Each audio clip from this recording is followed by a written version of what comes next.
Hi, this is Mrs. Hidalgo. I want to tell you guys all about AP Learning Lab Referrals opportunity that is going to take place in the Eisenhower Cafeteria on March 15th, 2025. I am going to invite local elementary students from Preston, from Dunn Elementary, but you can always invite your little brothers, sisters, and cousins. And what we're going to do on that day is we are going to teach the little guys about challenging AP topics so that by the time they get to high school, they are ready for advanced placement.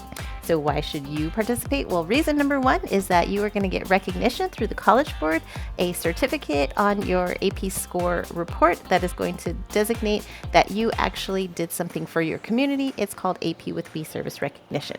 Not only that, but reason number two is that you are going to be able to apply to receive the California State Seal of Civic Engagement. That gold emblem is going to be on your diploma for providing a service for our local Rialto community. So how do you start? Well, first of all, you need to, in one of your advanced placement courses, pick an objective from the course's exam description. Then once you choose an objective, you are going to identify those key vocabulary words that you are going to teach the little elementary students all about. So I have an example, but first let's just say the hands-on demonstration, if we want kids to enjoy AP learning, it needs to be fun, it needs to be interactive. You can totally make it from things that you have at home. And this little experiment, this demonstration needs to be able to be done multiple times so that multiple kids are able to experience your demonstration. So example, to start off, I chose AP Environmental Science. Essential knowledge statements on the screen. This is something that AP Environmental Science students need to learn. They need to learn that ecosystems that have a larger number of species are more likely to recover from disruptions. How do I teach an elementary student about ecosystems, about species, about disruptions and recovery?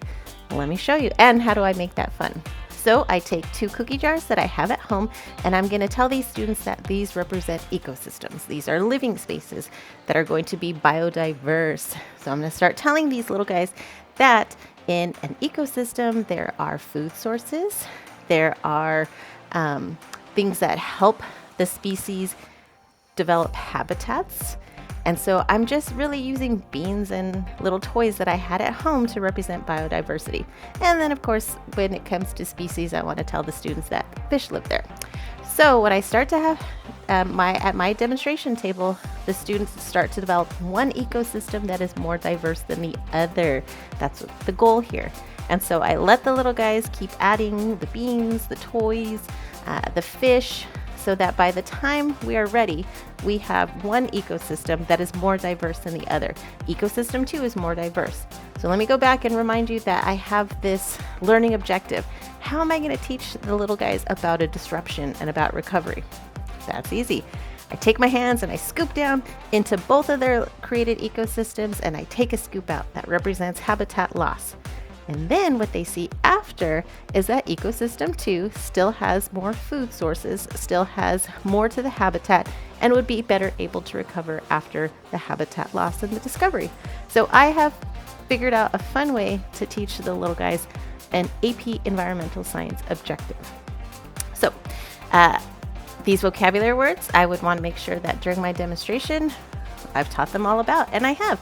I've shown them a physical example of ecosystem, biodiversity, species, disruption, and recovery. There is a rumor that our district is purchasing actual white lab coats for you guys to wear during this event, and that's just going to make it so that you are more official, more paparazzi-like, right, ready for pictures, and the elementary kids are going to love you. There's also a rumor that I'm going to be able to provide for you foam board, cardstock, some lab equipment, so that you don't just have to use things that you have at home. And as a pro tip, use AI. Use AI to help you brainstorm some ideas if you're struggling. How do I make an AP US History topic fun and hands-on? Ask AI. I'm sure they have some ideas.